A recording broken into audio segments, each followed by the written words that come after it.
Welcome, everybody, to the Salt Lake City franchise here on MLB The Show 25. You know, we've made a slight improvement to our offense this season, up to 27th ranked, up from 29th. But looking at our minor league teams, they're also very low. That kind of just shows you kind of where we're at. Our AAA team is 24th, so they have improved. But at all three levels, we are all under 500. And I think I want to be able to have a competitive, not only MLB roster, but also AAA and AA. Now, I've gone through free agency, and I do this literally every draft and go past guys that maybe went unsigned. And Johnny Carpenter is one of the guys that caught my mind. And the reason why is because I was scouting him at one point. This was his ratings here in the draft, and he was ranked at 91 in the MLB rankings, and I really liked what he could do offensively. Yes, he's only 54 overall, and he's going to be a D potential. However, like, his bat is really good, and I do not undervalue guys that can hit well that maybe don't have high overall. Maybe they just do one thing well and they end up being much better because if you give them a chance, maybe they're really good offensive players, maybe not great defensive players, but they still can hit for high average. So I will not write those types of guys off. Now, at first base, this is what we kind of look like at our depth chart, and that's the reason why I went after Carpenter, because we do have Ryan O'Hearn, we do have Ben Rice, and Ben Rice has been up and down, not as consistent, so I do still need a first baseman of the future, despite him only being 54 overall. So what I am going to do to start this episode is focus in on our number one draft pick from a season ago in Oliver Gonzalez. First round pick, number one overall. He's got high expectations. He is already at 67 overall. It's gone up already, I believe, 2 overalls to start this season. And he's hitting above 300. Like, he is a very, very good hitter. He hits for average. And I think my, player comparison for him and projection is Buster Posey, a guy that has hit for high average in his career. So here he is. He is a switch hitter, which makes it very advantageous for him at the plate because he doesn't really have a weakness versus lefts or rights. And I think that this is going to be a guy that could hit potentially at the top of the lineup even. And catchers usually don't hit at the top of lineups unless they have a very special bat. So here he is now at the AA level. He swings it through that one and will go down on strikes, but that is a very rare occurrence in his game. He is very, very strong with runners in scoring position. He has a 59 clutch, as an 18-year-old, is very high. Here he gets one over the middle of the plate. This one's hit well to the gap. That gets to the wall. It will score 1. It's going to score 2. And there is our young catcher of the future. Now, in my opinion, I think he does need a full year of development down in the minors this season and probably another one after that because I do want him to grow the proper way. I don't want to just thrust him up because he's one of the higher overall guys at catcher, but I do want him to obviously be ready, and I don't want him to obviously stunt his growth based on some bad performance at the MLB level, but you can just see the potential with his bat. He hits the ball solid every single time he's up.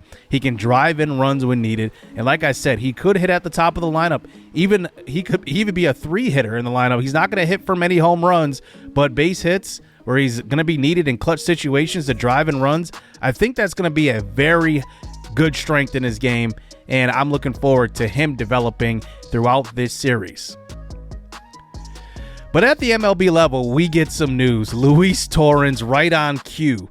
Broken forearm, out 1 to 2 months. We signed Torrens to really be the veteran catcher in this group going forward, and now he goes to the IL. So we instantly have to move somebody up because, looking at our depth chart, we have Riley Adams, who's a, 30-year-old catcher. We have obviously our young catcher who's Oliver Gonzalez, but then we have Juston Thompson, who's sitting here 23 years old, 65 overall, and he's hitting actually quite well at the AAA level. So we move him up and we decide to give him the start right away because right now at the catcher position, Riley Adams and Torrens were both hitting below 200. So why not give Juston Thompson Jr., the number 10 prospect in our organization, a start right away? So he gets the call, and he's going to face the Rockies here. And I thought this was a good pitching matchup for him, facing Bryce Wilson in his debut. A 1-2 pitch now over the middle will foul that one off as this at-bat does continue now. A 1-2 pitch again inside. Just late on that fastball will just be a fly out to center field in his first Major League AB. And one at-bat, one out. So 0 for 1 today in his debut as he comes up here in the bottom of the fourth inning. This time, bases loaded, and he hits this one well up the middle. That gets through the infield. It's going to score 2, and the throw will be cut off. And Thompson Jr. gets his first MLB hit and his first RBIs to give us a 2-0 lead. Now, like I pointed out with Oliver Gonzalez, is that it's very hard to find a good catcher that can hit for high average, and Juston Thompson Jr. was doing that at AAA. So here he is again, another opportunity to drive in a run here at second base, and he hits this one right on the screws. It gets to right field. Will it be enough to score the runner? And it will. 3-0 here for Salt Lake, and all 3 RBIs come from Juston Thompson Jr. in his debut. So how about that for a debut for a young prospect? I pointed out that he is our number 10 ranked prospect in the organization, and now facing the Rockies in his debut, 2 for 4 on the day. But I think this was an awesome debut from him, and he is a lefty at the plate. So he is a guy that is going to be another lefty added to our lineup. We've had a lot of them so far in this series, but I do like the fact that, you know, he is pretty good defensively, and he moved up and already produced. Only the 3 runs in this game came from the bat of Juston Thompson Jr., so that is amazing. We end up going to this second game here in this series as we are down 5-2 in this one. But I wanted to focus on him facing Chase Dollander, who is one of the top prospects, is the top prospect in the Rockies organization. He hits one well to left field, and this one is gone. Juston Thompson Jr. hits his first career home run to opposite field at that. He's not really known much for his power, but that time he displays it. And how about that for his first career home run opposite field? And I love it. You know, guys like this that are going to be buried in our organization are going to be important. Kind of like Luis Lara here. He's 1 for 3 in this game. He's been the full-time starter in right field. Remember last season, he pretty much played 80% of the season at AAA, but here he is producing. I don't want to write these guys off or even overlook them at all. These are all important guys in the organization. You need that depth, and Luis Lara kind of gives us that depth. And I don't know if he is the long-term answer at right field, but he has produced since he's been up at the majors, and I'm very, very happy with his production. So here is Juston Thompson back to the plate now, 1 for 4 today. His 5th AB, and a slider on the outside half will barely catch the edge of the zone for a called strike 3. He had an opportunity to possibly walk it off right there or even tie the ball game up. But I like what I see from him so far. He went 1 for 5 today, but we did end up with the loss 5-6. But I'm going to continue to give him his opportunities, especially with Luis Torrens hurt for the next 2 months. So here are some more situations here as we get through the middle of the month of May. And it looks like Enrique Reyes is still going to be hurt. And I want to show him in one of these episodes when he is healthy. And he will be a fun player to keep up with. But right now he's got a 2-month injury. He's a number 2 prospect in all of baseball. But we will continue to highlight him throughout this season. He's still got a while to go in his development. We do end up going on the road to face the Giants, and remember in this series, we ended up swapping out the Giants in the NL West and put the Giants in the AL West. So here we are trying to avoid the sweep here as we do defeat the Giants there and do at least get that last of that 3-game road stand, and we move on to San Diego. Now, San Diego is an interesting team because they are below 500, but remember, they signed Jazz Chisholm to a $40 million a year deal. They have to get some, production out of that deal. But San Diego has spent a lot of money throughout the last 10 years, and they haven't really gone too far in the playoffs to really, get results out of their investment. But here is Jin Long Lin getting Fernando Tatis to swing and miss. And now one more up to the plate. And look who it is, the $40 million man himself. As we try to get through this 8th inning, this one's hit well to short, but a good play. And that will be a force out at second base. Keeper Rodriguez, who has not been good offensively, but been pretty sound defensively, ends up getting us the win in this one. A big win versus a divisional opponent. And like I said, when I started this season, the goal was really to finish 3rd in this division this year. So we will highlight scouting more towards the end of this episode and really talk about the upcoming draft. But there are players that I do really like down the board. Dustin Davis is one that, is one of those guys that I do want to highlight here, because I will be trying to go after guys like this late in drafts. Guys like Terrence Madlock, who maybe doesn't have the high ceiling, but do have, really good skills right now and could be contributors. And like I said, I want to create that depth in the organization, not always drafting for high potential but low overall. I do want to get guys that are, maybe further along in the development, but they don't really have too high of a ceiling to go. We did do some discovery, and one thing with this draft is that I do want to find infield prospects. So Freddie Gunter is definitely at the top of the list. I'm going to continue to scout him. As you can see, he was not ranked, but he looks really, really solid right now with only 20% scouted so far. Darren Dietz, I believe is how you say it. Now, his draft rank right now is 102. He was not ranked also. But I think it is important to, go after guys like that maybe have higher upside too, but maybe are a little bit raw as well. I want to show highlights of this because we were player locking with Alec Thomas, and here is Juston Thompson Jr. again in the bottom of the 10th. It's a walk-off over the left field wall. Amazing. So he was a guy that really wasn't on my radar this year to be moved up. But all of a sudden, he has really blossomed here at the MLB level in very short action.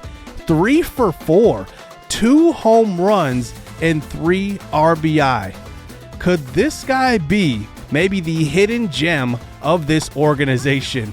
It's going to be interesting to see how he performs through the next couple of months, all the way until Luis Torrens comes back from injury.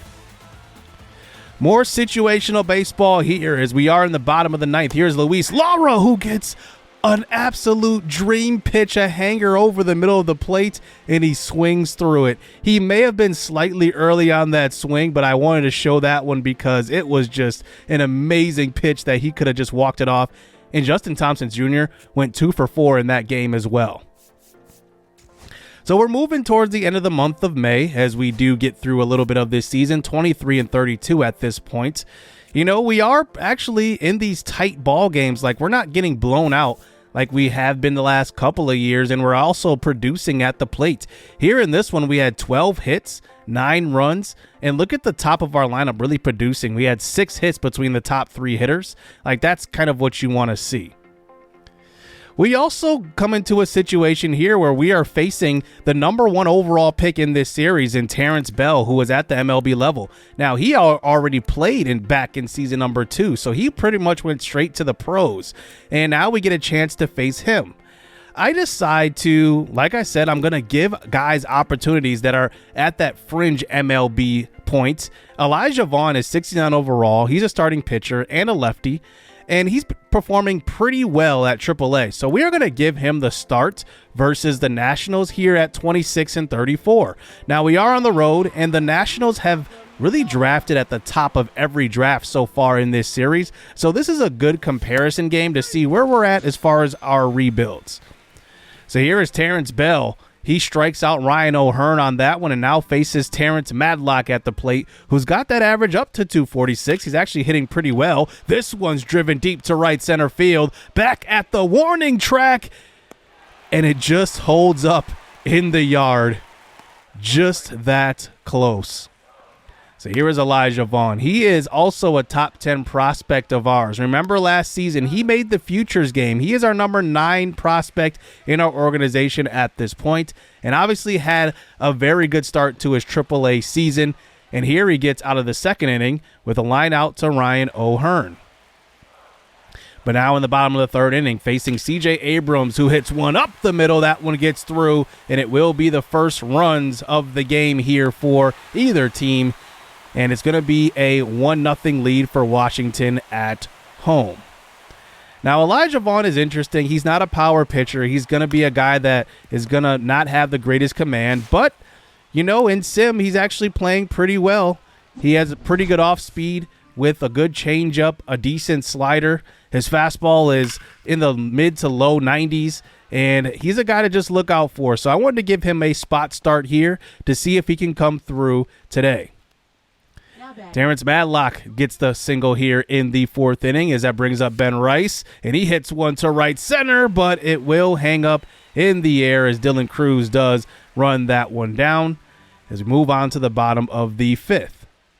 Nasim Nunez to the plate now. He's late on that one. It's just a fly ball to Luis Lara for the first out of this inning. So Elijah Vaughn threw about 4 1/3 inning as he now fast forward to Stone Garrett at the plate, and only 1 run surrendered through 5 innings of work, and only 4 hits surrendered by this Washington Nationals lineup. That brings up Alek Thomas now in the top of the 6th inning. He hits one well to left center. That gets all the way to the wall, and Alek Thomas will be into second with a stand-up double, and hopefully that gives us some momentum to hopefully give Elijah Vaughn a chance to win this game. Here is Ryan O'Hearn. This one is chopped up the middle. It's going to be a throw to the plates, and Alek Thomas will be in safe, and Ryan O'Hearn makes it into second. It's a 1-1 ball game late. Ryan O'Hearn is a contract candidate to get an extension, and I'm thinking that he will probably get a 1, maybe 2-year extension because I do like how well he's played since he's signed with us. I do think I want to keep that bat around, and we don't really have a replacement for him at this current moment. Madlock comes up here with 2 outs, and he will go around on that swing. Actually, there was 1 out in the inning. That brings up Ben Rice, and he swings through a 98-mile-an-hour fastball up in the zone as we move on to the bottom of the 7th inning.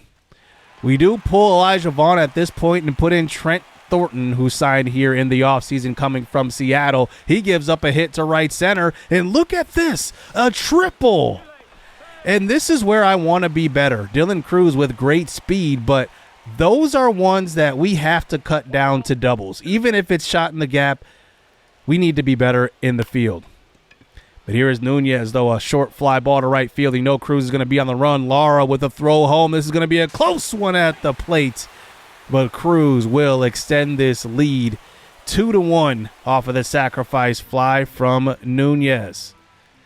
On to the top of the 9th now. Ben Rice hits one well to left center field. That one was hit hard through past the shortstop. It gets all the way to the fence and will be a stand-up double for Ben Rice. So guy in scoring position, no outs, and we don't get anything the first 2 at-bats. Bringing up Andrew Monasterio. He will walk. So now runners on the corners, and here comes a real red-hot hitter in this lineup, Ahmed Rosario, who is 0 for 4 today, but he has been very, very interesting as far as trade rumors goes. He hits one well to right field, and that will be an RBI single, and it's a 2-2 ball game here for Salt Lake. So we'll see if Ahmed Rosario sticks around, but like I said, he's been red-hot here at the plate this year as Alek Thomas comes up, swings at one low, and that will be a drop third strike. And this one will head to extras. On to the top of the 11th now. Ben Rice at the plate again. He comes through once more. This one will get through the infield. We will hold up Madlock at third. But now we have runners on the corners with no outs. And look who's at the plate. It's Juston Thompson Jr. He's been clutch today, and he continues this. That one gets through the infield. Juston Thompson Jr. has been just such a great, I would say, just acquisition for our Salt Lake City team. I mean, moving him up And maybe the injury to Luis Torrens gives him the opportunity to take over that starting role. Here is a ground ball back up the middle. Luis Lara hits that one, and that looked like it hit off the face of Alex Faedo on the mound. But he does remain in the game. So now bases loaded for Andrew Monasterio. He swings and misses at a bad fastball. He had no chance at contact on that one. Ahmed Rosario, who was responsible for the tie ball game single earlier, and that will be a double play. Bases loaded, no outs, and we get no runs out of that scenario.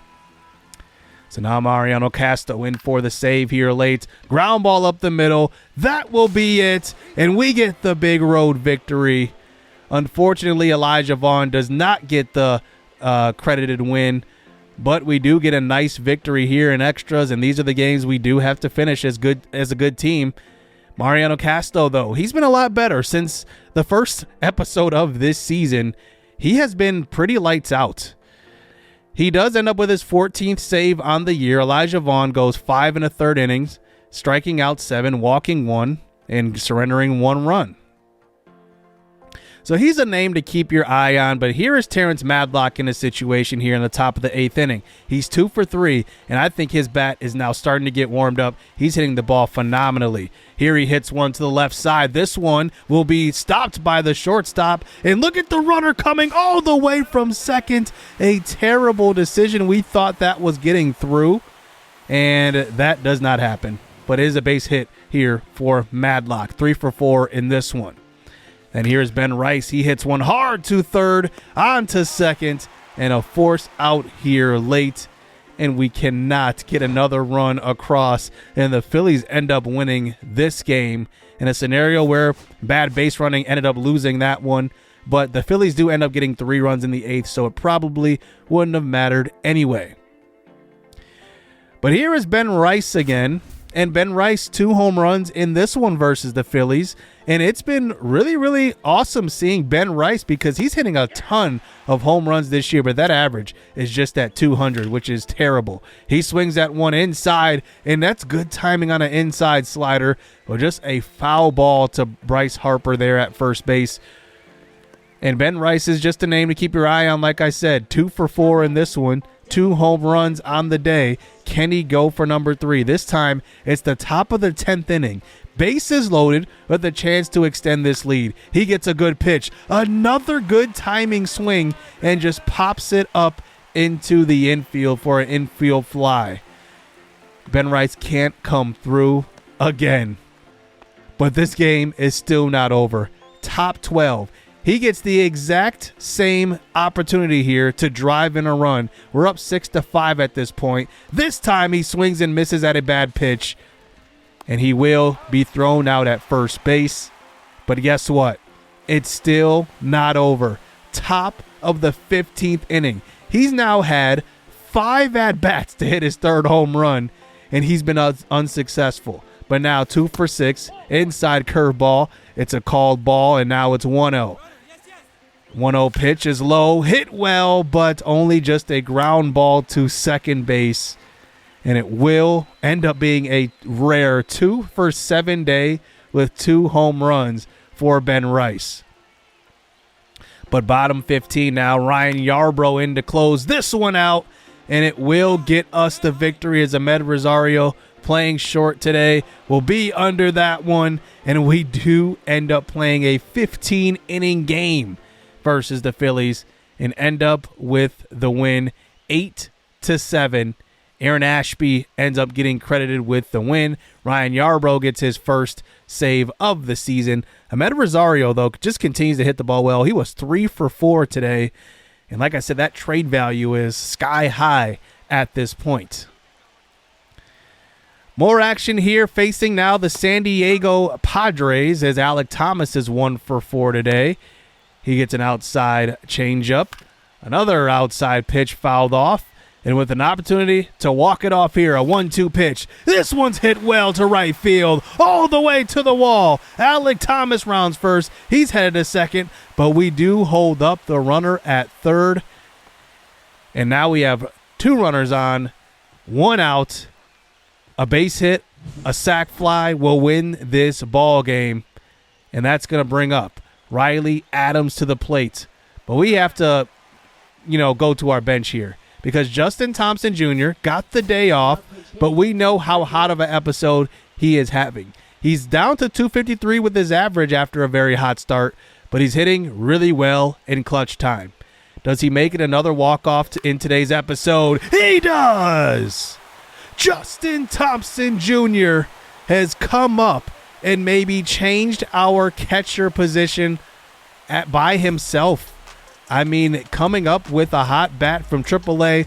Hopefully the bat stays hot, but this has been quite the revelation here in this organization. We thought catcher was really a point of weakness, at least for the next couple of years, but maybe it turns into a strength since moving Juston Thompson Jr. up. I think he's going to really be a bright player in the future of this organization. Obviously, Oliver Gonzalez is coming up, but now we have a legitimate, 1-2 combo at catcher that I think we could build around in the future.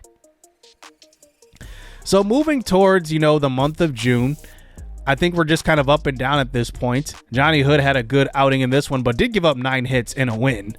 But Terrence Matlock has kind of figured it out now. He's hitting 266, 316 on base percentage, slugging 390. Those aren't great numbers, but seeing that he started the season 6 for 36, and now he's got that average up to 260 something, he could finish the year hitting 270, 280, and that would be a great start to his career. So I want to player lock on him and just focus on him. I think the big change that we made with him is really changing his batting stance. And I think from there, he's been hitting the ball well. Like this at bat. This is driven deep. It's a no doubt home run. Terrence Matlock is going to be a fun player to play with in this series. Now, I am debating moving him back up in the lineup because I moved him down to the 5-6 spot. But as you move guys down the lineup, that means they get less at-bats. And I want my best hitters getting the most at-bats. So really, I think I'm debating now moving him back up to number 2 or number 3 in the lineup because at this point, he's hitting the ball great. Now that average is up to 268, and I'll make it 269 with that base hit. And I think he's ready to get moved back up. He's just a fun player to watch, a fun player to develop, and I just really like what this team is doing. Even if we're not, winning, the division or even being competitive for a wild card spot, I think this is just a fantastic, exciting team to keep up with. And you can just see throughout this episode, I wanted to give a good variety of games here just to show you the progress that we're making here at the MLB level. I do have a little bit of a conundrum, though, and it's really going into the draft. What do we draft? Do we draft best player available because we're still rebuilding, or do we target now a specific position? And I think middle infield is going to be a target for us, but you can just see we are actually in these close games and winning some decisive games also. I mean, that is like the big thing that I want to emphasize, too. We are 13 games below 500, but we're at 38 wins. Remember, back in season 1, we had 3 wins total. So it's just an encouraging sign that our team is getting better. Now, Luis Torrens does return from injury a bit earlier than I would have thought. And I think the decision that I'm going to have to make, just based on Juston Thompson Jr. and his production and his development, is I need to keep him at the MLB level, keep his confidence high. He is hitting very well, hitting 258, and I think that it's time for Riley Adams at 30 years old to get moved down, but I cannot do that because of his MLB service time. So we are going to actually DFA him and then try to potentially move him down to AAA, but he's going to go on waivers first, so he could get claimed by another team, and it's very likely that he does, just simply because he is, a good depth catcher. But I think this is what we're going to have to do, and this is a true commitment to Juston Thompson Jr. at catcher. So I wanted to focus on scouting for the rest of the episode because next episode we will get into the MLB draft, and I will talk about our draft picks that we have had up to this point. We have the number 5 pick in the draft, so let's talk about guys that are going to be available at the top of this draft that could fall to us at number 5. Rich Ozuna is projected to go number 1. He is great offensively and great defensively. Now, his bonus demand is higher than our budget, so I'm not even sure we'll be able to sign him, so I might end up staying away from him. The number 2 prospect is Bob Engel. Good offensively, really good offensively. Defensively, he does leave a little bit to be desired, but he can run the bases really well. I scouted the number 3 guy, and I wasn't sure if I wanted to go after pitcher, but Sean Breeding is just too good to ignore. 81-91 overall right now. I'm not sure if that's actually going to happen, but that is very, very intriguing, and he is, to me right now, the best player in this entire draft class. Kevin Colsey is draft ranked number 8. Now, he looks solid, and much like we just saw from Ozuna, really good offensively and very polished defensively also. I would not be mad if he was available and we were able to select him. Omar Flores is an 18-year-old outfielder from Cuba. Very good offensively, and he has a very plus arm. Now, his fielding is a little bit lower, and his reaction is a little bit lower, but I do think he could be a good outfielder, especially with his speed. I think he can get to balls and maybe make up for his slow reaction, but I really do like his arm potential as well. Rob Carrera is also a guy we want to consider with that number 5 overall pick, but I think his overall is probably going to come in a little bit lower than the other guys we've seen so far in this list, and I think that he is kind of lower on our list here, but if every player we wanted so far got drafted, he would have to be considered. Eric Ullman is an interesting prospect. He is 23, so comes in a bit older, but his floor is very high. He's going to be somewhere between 69 and 74, a great arm, and a pretty polished bat also. But then I want to highlight that Eddie Rodriguez is a guy we found in Discovery. He's not on the MLB radar. He's not ranked, but he is our number 4 prospect according to our scouts. I have to trust them a little bit here, but I would hope that guys that we find like this will fall to our 3rd round pick, and maybe we come up with a major steal late, because if you look at the draft picks, we have number 5, 82. So we have to wait for a guy to potentially drop like 70 something spots in order to select him. So let's look at guys we would hope that would fall, like Akinori Sasaki, who is one of those guys we found in Discovery too. Look at the strikeouts per 9. It looks like it could be elite, and he throws very, very hard with 94 to 99 pitch velocity. His fastball gets up to 98 mile per hour. Freddie Gunter is an interesting prospect, a pretty much guaranteed high B, low A guy. And yes, his overall is going to be somewhere between 57 and 62, but I could take a big risk on him, or a big chance. I wouldn't even say a risk, because if he falls, I would be very, very happy to select him in the third or even 4th round. William Rice is interesting. You know, his potential isn't great, but I know he looks like a very polished player. Obviously, being a 4-year junior, he's had college ball to really refine his game. Javier Mora is a 2-year JUCO player. Could be a B potential, could be a plus bat. We'll have to see, but he's a guy I'm looking out for late in the draft as well. Douglas Villa is the guy that's on the MLB ranked at number 119, but a lot of these guys we're finding late in the draft are guys we found via Discovery, so I'm hoping that we can scoop up a few of those guys. Lyle Freeland is a catcher, another catcher, but look at his bat. It looks really, really good. His potential isn't great, but like I said, if I draft a guy that has a lower potential than his overall, I normally just match the potential with the overall. So that's just something to keep in mind here. Darren Dietz is a guy that is late in this draft. I don't know about his skill set. I think his bat is a little too weak for me, but he's a guy I'm considering. And then maybe with our final pick, if Dustin Davis is there, I do want to consider him because he's elite defensively. And like I pointed out earlier in the video, we just don't have many elite defensive outfielders in our organization. So we get to the month of July and we are 38 and 51.